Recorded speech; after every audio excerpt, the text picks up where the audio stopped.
Here's a question with Aspinall. What happens with Aspinall in the second round? You want to talk about a guy who sprints. Yeah. You want to talk about a guy who's fast. The fastest heavyweights.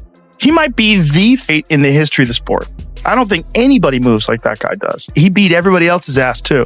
All the other heavyweights, ragdoll dudes way bigger than him. He's just a freak. And he is, again, the next the next advancement of the evolution of the sport. How so? Well, because he can do everything. That guy's got elite jiu-jitsu. He's got elite takedowns. His striking is outstanding. I mean, he knocked out Sergey, who's the scariest striker in all of MMA, and he knocked him out in the first round. And the way he did it was just picture perfect. Like, I've seen a lot of heavyweight, even Francis, who's like the greatest, scariest power striker I've ever seen in the heavyweight division. No one's scarier than Francis. Francis does not move like Tom Aspinall. Tom Aspinall is significantly faster than every other heavyweight. That's a real problem. At a 250 plus pound frame, his movement's extraordinary. And that's something you have to deal with. Like, that is a crazy ability. His ability to move, like the way he moves, is so much different than everybody else in the sport. He moves like a 175 pounder. He doesn't move like a 250 pound guy. Look how quickly he closes the distance, man. His hand speed and full range of skills. Incredible stand-up, knocks guys out with one punch, black belt in jiu-jitsu, really good wrestler.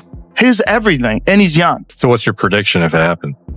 It's hard to bet against John. It's hard to bet against John, but John's not a real heavyweight.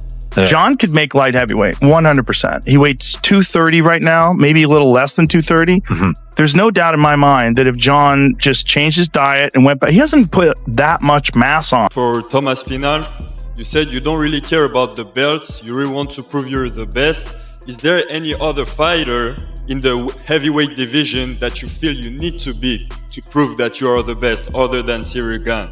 Yeah, there's lots of guys. There's lots of guys, man, but I'm the kind of guy who doesn't look past my opponent. I'm very, very serious about this fight. I've been training for the last year without a break. I've had absolutely no breaks. I'm much better now than I was in my last fight, and I want to show that. But as far as other heavyweights and stuff, right now that doesn't really interest me. John Jones is retired, so I don't really have much to say on that, to be honest. So I'm fighting this guy, and this guy's really good, so I'll be as ready as I can be. Imagine if Ciryl Gane beats Tom Aspinall. So it was announced that Tom's first title defense as the undisputed champion will be against former interim champ Ciryl Gane. And although me and many others are siding with Tom, we also can't forget that this is the heavyweight division and one shot could change it all. So imagine after everything that happened at heavyweight, Ciryl Gane captures the undisputed belt. But more importantly, how would that affect John Jones' legacy? Because you know that if Ciryl beats Tom, John will use MMA math to show everyone why he never had to fight Tom since he defeated Ciryl so easily. Even if Tom wins but has a tough time in doing it, John will still be at it. Personally, I don't think this changes the fact that John was ducking Tom as he saw him as a dangerous matchup. But what do you think? Fans believe the latest training footage reinforces what many already expect, that Tom Aspinall could dominate Ciryl Gane in their October clash. What stands out isn't just his trademark explosiveness, but the composure and variety he now displays. He's controlling distance with ease, gliding in and out, then shifting gears with sudden bursts of speed and power. It's the kind of preparation that reflects both confidence and evolution.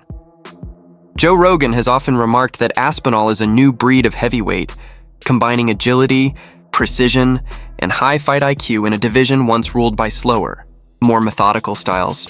This new footage seems to confirm that view, showing a fighter who isn't standing still in his development, but sharpening every weapon. The big question now, how does this style stack up against Gane's unique skill set? To fight him, so you can understand a little bit of shit talk there in Tom's nice, kind of respectful fashion without, lowering himself and losing his temper and just using facts to talk shit realistically. And he was in Paris, by the way, because I met up with him and his dad. But he fought Ngannou for the belt. Then he fought Jones for the belt. And now he's fighting Tom for the belt. He's certainly getting the opportunities. Yeah, and Tom's right. I mean, if Ciryl goes out there and loses to Tom this time around, it's tough, as we know, to go and get that fourth title shot after something like this. When you've dropped them like that, it's definitely a must-win situation if he wants to be the champion. Now, it's not a must-win situation in terms of his career. He's not going anywhere as long as he wants to fight. But if you want to be champ, man, especially with a guy like Tom, where you don't beat him now, there's probably not a good chance that you're going to be getting back to that one anytime soon. Well, in terms of the matchup, they're both big men, similar sizes. They're both athletic. Very athletic. They're fast, the pair of them. They're both very coordinated.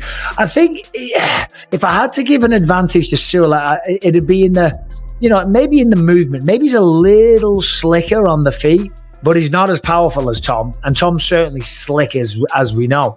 But the wrestling, the grappling side of things, it's not even a conversation. It's not a conversation.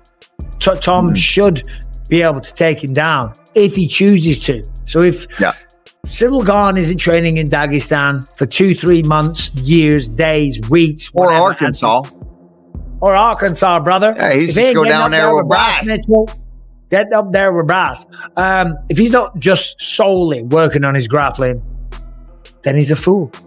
Yeah. And by the way, Tom's probably got bigger power. To be honest, I don't really care about belts and stuff. Sardarian from Stand 'em Up. You have a question for Tom Aspinall. Tom.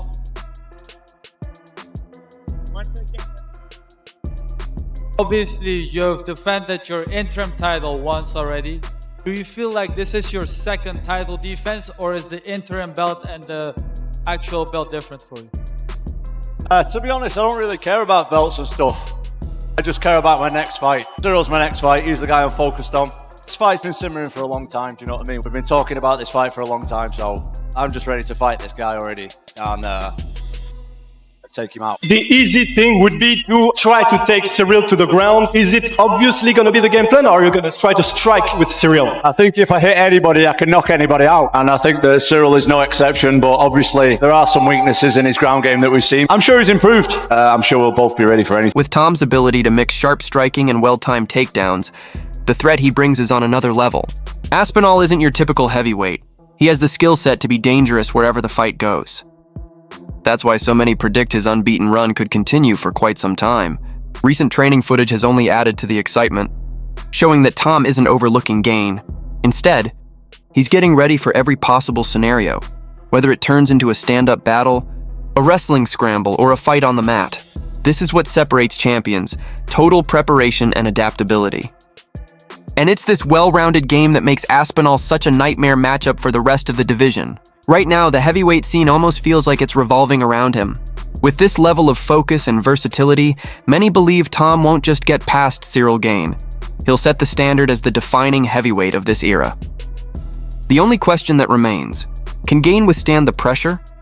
Aspinall versus Gane is a massive transitional fight for the heavyweight division. What happens after it? I like the idea of Alex versus Tom right now. You want to know what another interesting fight is? Alex versus Ciryl. Alex is not going to beat Uncle Ida, but we got Alex to light heavyweight in the first place by getting him beat. I believe Alex is in that spot right now. I'm bringing all of this to your attention because right now there's one thing for Jon Jones to do, and that is Tom Aspinall. Regardless of what happens between Ciryl and Tom, if Alex were to move up and beat them, you've now created an opportunity for Alex versus Jon, and that does work. Jon versus Tom is the fight, but Alex versus Jon is the next fight. That's already a sick fight card. Obviously, with Tom Aspinall and Ciryl Gane, Jalton Almeida and Volkov being the co-main event, if they are, just being on the fight card, they're going to be a backup fighter if anything happens to the main event. What's your thoughts on Volkov versus Gane? Sorry, Aspinall versus Gane. I mean, I think it's the next best thing that we could get right now with Jon Jones not being able to do it and stepping away. And I think it's going to be interesting to see what Tom's plan is going to be, because I think on the feet, they're pretty evenly matched. I think it could be fun on the feet, but I think there's definitely a huge advantage for Aspinall when it comes to the wrestling and the grappling. And I think he'd be silly to not at least attempt to make it a bit of a grappling match and try to get the ground and pound, take him down. And we'll see. If he can defend takedowns, it could be a lot of fun. But if not, I think Tom can make some quick work. But there's a lot of pressure on Tom, man. We were talking about it on the pre-show this weekend that, you didn't get the Jones fight. You waited all this time, and now you've got to fight somebody else. And it's always tough because you want to win that one to really prove to everybody that, yeah, you are that guy. You are the great. You are the best. You're the reason John didn't want to take this fight, blah, blah, blah. If you go and lose that one, you just... Yeah. Well, we haven't had guests on for a little bit because I've just been all over the place and very, very busy and all the rest of it. So I'll reach out to Tom and see if we can get him on next week, and we'll start getting some guests on again. Tom isn't the type of guy that talks shit usually, but he did do a video where he was talking a little bit of shit about Ciryl Gane, saying that he wanted to fight Ciryl multiple. Ciryl is recognized for his slick footwork, striking background, and ability to stay hard to hit inside the cage.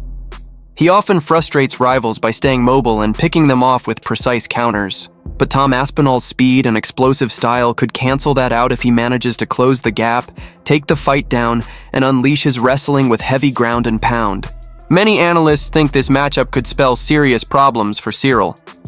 Supporters often reference Gane's loss to Jon Jones as evidence of the difficulties he faces against high-level grapplers.